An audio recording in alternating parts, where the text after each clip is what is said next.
Tanisha, would you please give the roll call? Yes, Chairman. Norman Boyd. Norman Boyd. She's asking you. Yeah, here. Elena Cummings. Present. Roger Colson. Present. Mark Trail. Present. David Cruz. I'm here. Kenneth Davis. Kenneth Davis. Russell Crutchfield. Present. Russ Childers. Present. Anthony Williamson. Here. And again, Kenneth Davis. That concludes my roll call. Okay, thank you, Denisha. With that roll call, we do have a quorum, and so I can call the meeting to order.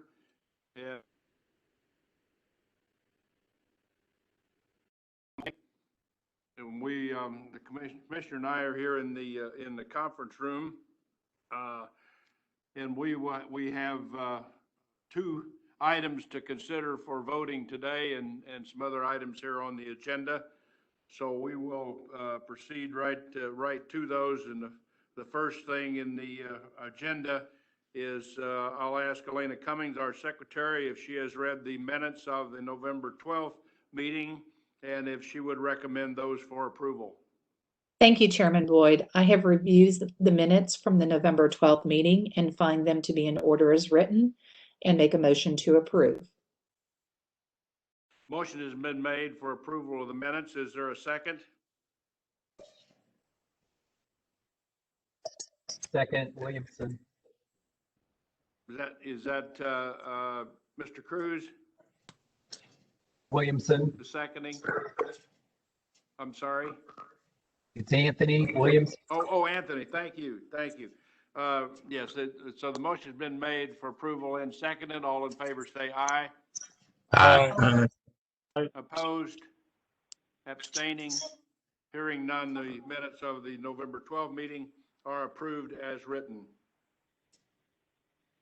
This morning, prior to this meeting, there was a WebEx meeting of our audit committee, and would like to, and the next agenda item is a report from that audit committee meeting, and for that I'll call on Mark Trail if he would give us that report, please. Yes, had to find my unmute button. So the audit committee did hear a report this morning regarding the FY 2019 audit.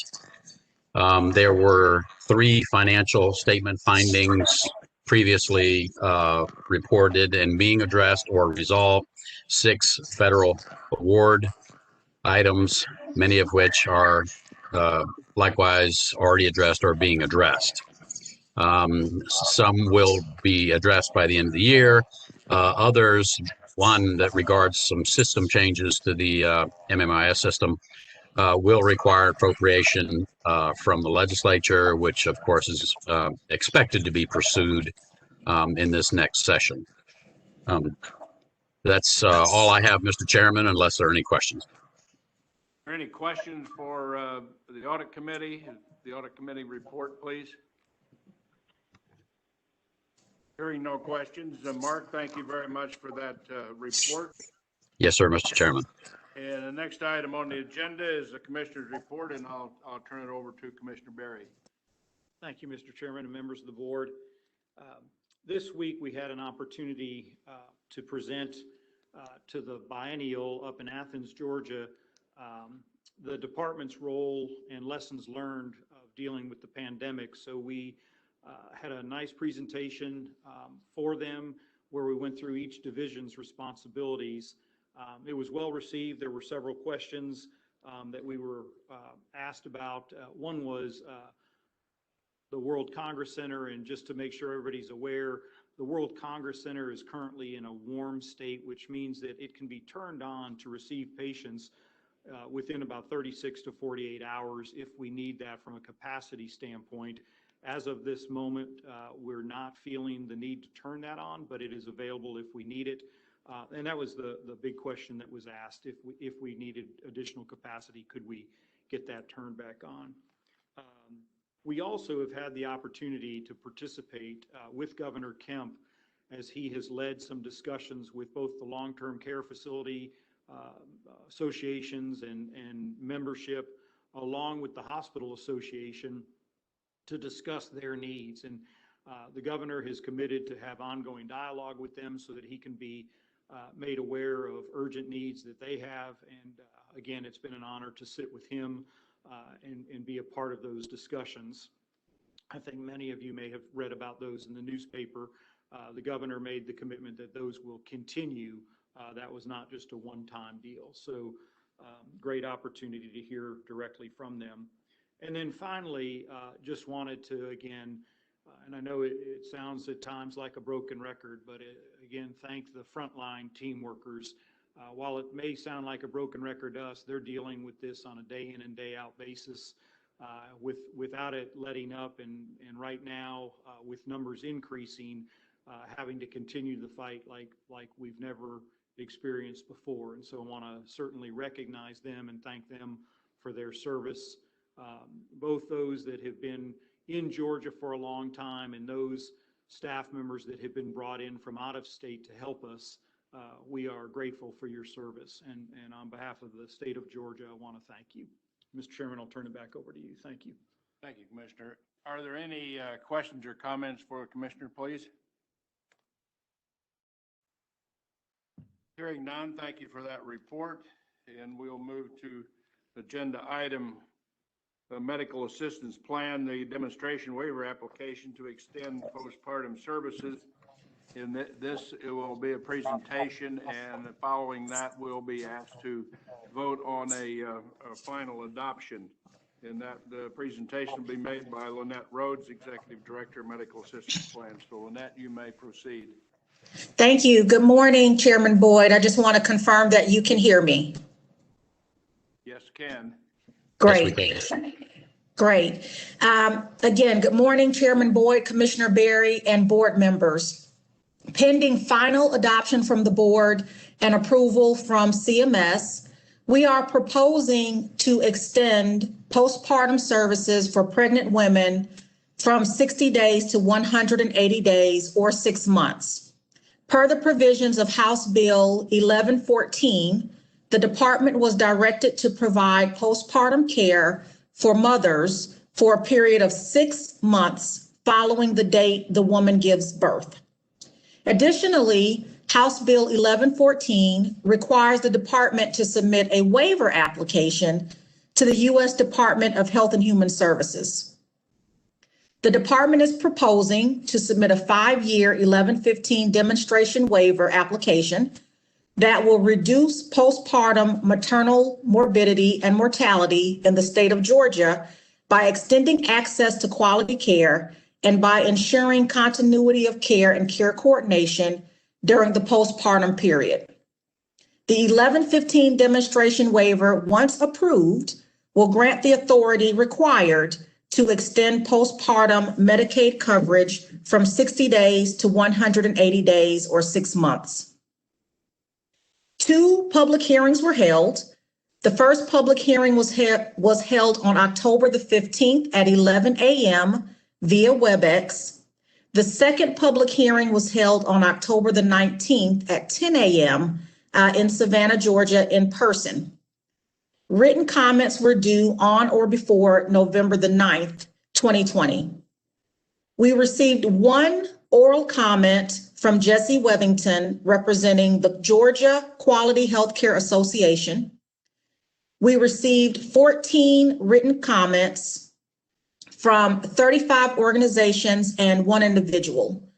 And I will acknowledge those individuals now and those agencies. Jennifer Schroeder, Brianna Lipscomb from the Center for Reproductive Rights, the Maternal Mortality Stakeholders Group, ACLU of Georgia, the Boys and Girls Club of Baldwin and Jones Counties Incorporated, Community Partnership, the Family Counseling Center of Central Georgia, the Feminist Women's Health Center, the Georgia Academy of Family Physicians, the Georgia Early Education Alliance for Ready Students, the Georgia Interfaith Public Policy Center, the Georgia Osteopathic Medical Association, Georgia Watch, the Greater Valdosta United Way, Health Systems Consulting, Houston County Volunteer Medic, Meals on Wheels of Baldwin County, Georgia, the Medical Association of Georgia, Mercy Care, Sister Song, United Way of Central Georgia, United Way of Greater Atlanta, United Way of South Central Georgia, United Way of the Chattahoochee Valley, United Way of Thomas County, Warner Robins Daycare Center, Laura Colbert, representing Georgians for a Healthy Future, Tara Hall from the Interfaith Children's Movement Incorporated, Melissa Kotke, Dr. Melissa Kotke with the Georgia Obstetrical and Gynecological Society, Black Mamas Matter Alliance, Erica Sitkoff from Voices for Georgia's Children, Dr. Ruth Klein from the Georgia chapter of the American College of Obstetricians and Gynecologists, Laura Harker, representing the Georgia Budget and Policy Institute, Carrie Conley, representing the Georgia Hospital Association, Alicia Stallworth from Planned Parenthood Southeast Incorporated, and last, Dr. Hugo Skornick from the Georgia chapter of the American Academy of Pediatrics. The following is a summary of the comments received. All responders were in support of the expansion of postpartum services from 60 days to 180 days or 6 months. In response, the department appreciates the support and thanks everyone for their responses. Second, a responder expressed concerns that the proposed waiver does not incorporate mothers who will deliver between January of 2021 and March of 2021. The responder indicated that this will result in an interruption of service, pose a hardship to members, and thus is not an ideal, implementation. The department's response is as follows. DCH will extend a transition period to mothers whose 60-day postpartum benefits prior to this demonstration would have expired between June 1st, 2021 and June 30th, 2021. For example, in the case of an April 15th, 2021 delivery, mothers will be permitted to seamlessly benefit from the extended postpartum coverage proffered in this demonstration.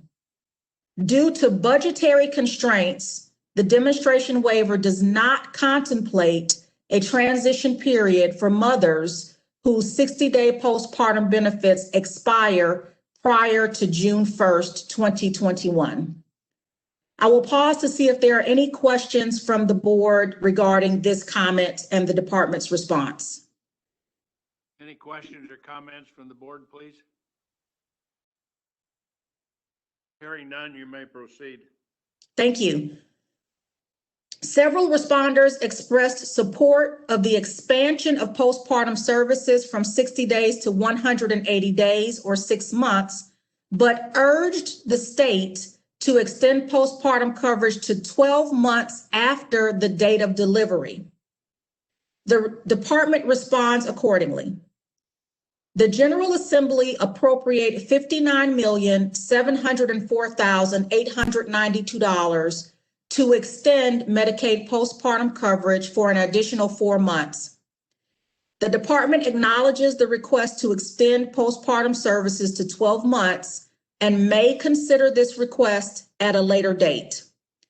I will pause to see if there are any questions from the board regarding this comment and the department's response. Any questions or comments?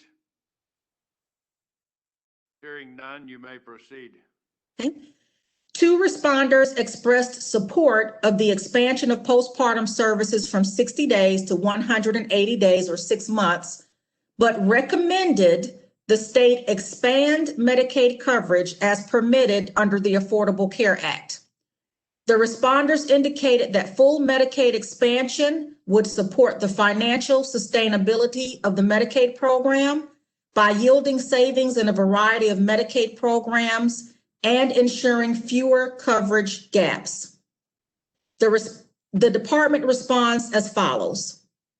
While DCH acknowledges the desire of some stakeholders to expand Medicaid as allowed under the Affordable Care Act, the state of Georgia has not opted to expand Medicaid at this time. On December the 23rd, 2019, DCH submitted an 1115 demonstration waiver that provides Georgia residents a pathway to Medicaid coverage if they meet certain qualifying criteria. The new Pathways to Coverage 1115 demonstration waiver will provide coverage to individuals ages 19 to 64 whose income is up to 100% FPL, who meet qualifying criteria such as full-time enrollment in an institution of higher education, vocational educational training, employment, or on-the-job training. The Centers for Medicaid and Medicaid Services approved the Georgia Pathways to Coverage 1115 demonstration waiver on October the 15th, 2020. The Georgia Pathways to Coverage 1115 demonstration waiver will be implemented on July the 1st, 2021. Implementation of both the 1115 demonstration waiver to extend postpartum services and the Pathways to Coverage 1115 waiver will improve access to care, reduce the number of uninsured Georgians, improve the overall health of low-income Georgians, and ensure the long-term fiscal sustainability of the Medicaid program. I will pause to see if there are any questions from the board regarding this comment and the department's response. Any questions or comments from the board? Hearing none, are we ready to proceed to a motion for final adoption? Lynette, is that your next? Yes, I respectfully ask the board for favorable consideration of final adoption. Okay. Do I hear a motion for approval for final adoption? Mr. Chairman, Trail will make so. Is there a second to that motion? Crutchfield, second. Motion has been made for approval and seconded. All in favor, say aye. Aye. Aye. Aye. Aye. Opposed? Abstaining? The motion has carried for final adoption, and thank you very much for that comprehensive presentation, Lynette, and thank you for preparing all these materials that we could review in advance. So Thank you. thank you for that.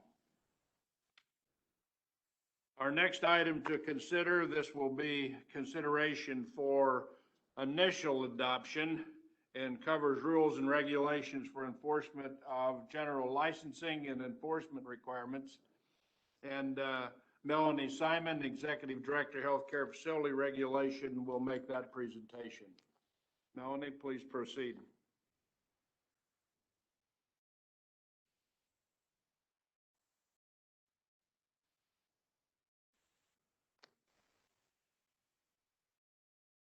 Are you there, Melanie?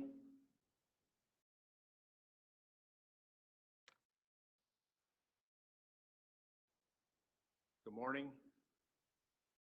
Mr. Chairman, I'll text her and make sure she knows that we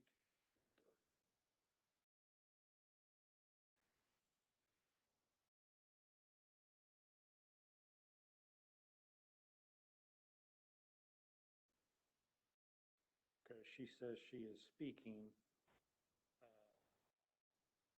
We're not picking it up here for some reason. See, Cedric's working on it.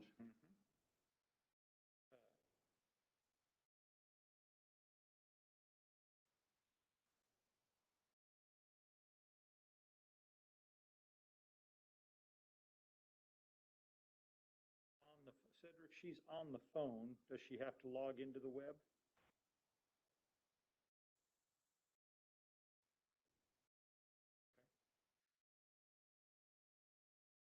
Oh, maybe it's the *6. Hold on.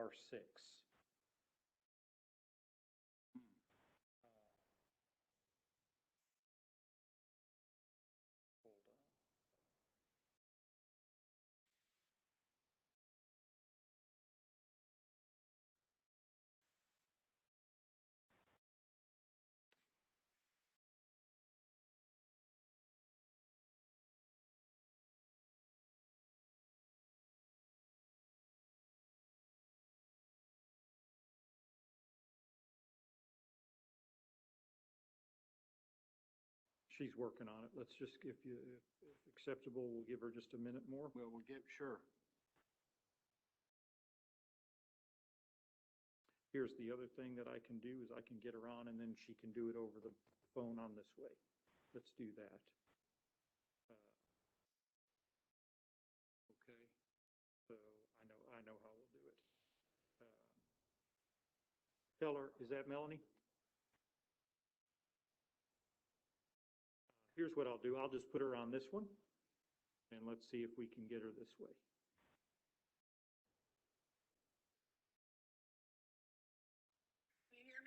We can hear you now, and I'm going to use our cell phone, and we'll put you up to the speaker. Okay, thank you so much. Okay, let's try that. Well, good morning. Thank you for your patience. Can board members hear Melanie now? Can Yes. you hear me now? Yes. Yes. Yeah, it sounds like you're coming through, Melanie. Thank you. Please proceed. Thank you so much. Mr. Chairman, Commissioner Berry, and members of the board, the Division of Healthcare Facility Regulation is presenting rules today for initial adoption for our enforcement and general licensing requirements. These rules are found in Chapter 111.825 of the Department's Rules and Regulations. You may recall back in October, this board adopted rule changes for our disaster preparedness rules. These are related to the same House Bill 987. There are 4 sets of rule changes that will be needed for that House bill. And the first set was related to COVID-19 adopted in October. And this is the second set, which relates to enforcement. We will then have additional changes in 2021 in the personal care home and assisted living community rules. So there are 6 primary changes brought about by these rules, and I'll go through those quickly for you. The first is just an update. Since we have some changes required by House Bill 987, we're just making an update on the form of payment and how facilities pay the annual licensing fee or their fines. We now have a web portal on the DCH website, and so we just updated the language. It previously was a little outdated and referred to checks and money orders, and we just updated that language to reflect the new technology. The second change is to add a $200 annual fee for a memory care certificate. House Bill 987 adds a classification for memory care, which is a subcategory of a personal care home or assisted living community. And we've set in our enforcement rules that annual fee at $200. For existing facilities that want to obtain the certificate, this new fee will apply in state fiscal year 2022. The third change is to streamline our annual fee for private home care.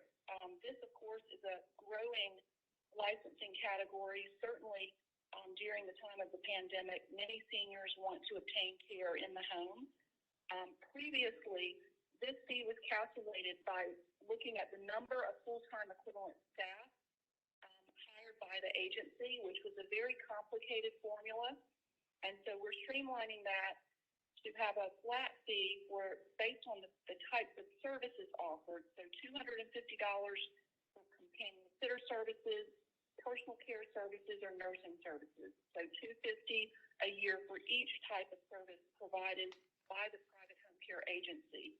This is also part of administrative simplification efforts that we've been making with the Department of Behavioral Health and Developmental Disabilities and the Medicaid division, because some of those private home care agencies do go on to enroll as Medicaid and DCH providers, and we want to make sure that the process is streamlined. Of course, anything we do to make the licensure process easier for providers ultimately benefits the individuals that they serve. The fourth change is to require that any reprimands issued by the department be posted on the facility website. One of the enforcement remedies we have available is to issue a public reprimand against the facility, and again, that's just an update to reflect the times that we live in. The fifth change is the most substantive, and this is an increase in our enforcement fines for violation of state licensure rules. And I want to make it clear that these increased fines apply to all of the facilities that we license, over 20 types of facilities, so not just long-term care facilities, but all licensed facilities. So the daily maximum is increasing from $1,000 to $2,000, and the total maximum fine for a particular violation is increasing from $25,000 to $40,000. In addition, there is a mandatory minimum that applies only to long-term care facilities of $5,000 for any violation that results in serious physical harm or death to a resident of a long-term care facility. Long-term care facility is defined to include assisted living communities, personal care homes, nursing homes, adult day health facilities, private home care, home health, hospice, and intermediate care facilities. And there is no financial hardship waiver for that $5,000 mandatory minimum fine. All of these fines are already in effect and were in effect when the governor signed the legislation, so adopting the rules at this point is just a formality. And I also do want to point out that these are regulatory fines and certainly would not interfere with any appropriate criminal prosecution or other civil remedies that might be needed for victims of abuse or neglect. The last change is just a clarification that a facility that surrenders its license during an enforcement proceeding to avoid revocation will have the same consequences applicable as a facility that goes through the revocation proceeding. To give you an example, under state law, a facility has to wait at least a year before reapplying for licensure if the department revokes its healthcare license. And so sometimes what happens is once we start a revocation proceeding, the facility will simply surrender its license rather than go to the hearing. And so we just want to make it clear that those facilities still have to wait the year before reapplying and can't get around that rule by surrendering instead of going to the hearing. We will have a public comment hearing on these rule changes on January 13th at 10 o'clock in the morning. It's a WebEx only event, and written comments are due on or before January 15th, 2021. And then I will pause to see if I can answer any questions about the changes, and then respectfully ask for consideration of initial adoption today. Thank you. Thank you, Melanie. Are there any questions, comments from the board, please? Hearing none, hopefully everyone could hear Melanie's presentation. Is there a motion? Do I hear a motion for approval for initial adoption? Roger Folsom, motion for approval for initial adoption, Mr. Chairman. Is there a second to that motion? Second, Russ Childers. The motion's been made by Mr. Folsom and seconded by Mr. Childers to approval for initial adoption. All in favor say aye. Aye. Okay. Aye. Opposed? Abstaining? Hearing none, it is approved, Melanie, and thank you so much, and thanks to Commissioner Berry for being able to provide a connection there that we could proceed. And thank you all. Concludes our items on the agenda for consideration for voting today. Is there anyone know of any new business that needs to come before the board at this time? Mr. Chairman, I do have one additional comment. Yes, please. Thank you. Mr. Berry. We have, this weekend, we will be moving a database from the Georgia National Guard to the Department of Community Health. And it's the database that captures the COVID-related incidents with long-term care facilities. That system may be down for 24 to 36 to even 48 hours. We will have that hopefully up and running again by Monday. The team will work over the weekend to make sure, but I just wanted the board to know that we may be down for a day or two as we convert that from one database to the other. I'm sure there may be a story or two about that would come out if we didn't get ahead of that, so just wanted everybody to be aware ahead of time. Thank you. Thank you. In closing, I would simply add to comments the commissioner made earlier about thanking our frontline workers, all the healthcare people that have been so involved in this daily fight with COVID. It does look like certainly we're all looking forward to the day when we can return to normal, and thanks to the vaccine news we've been hearing, I think we can see that. I'd just like to pass along a comment I heard last night, and I think it really captured my feelings about this, is that this and the pride that we should have in our workers and all the people that are making this possible. This virus may have come from China, but certainly it's the Americans that are going to solve it. And it's the scientists and the healthcare workers in our country that are going to bring an end to this for all of us. And we all look forward to that and look forward to the day when we can have our DCH meetings again in person. All of you can return to work. With that, I wish all of you a Merry Christmas, and our meeting in January is January 14th. Thank you all for attending today. Thank you. Thank you.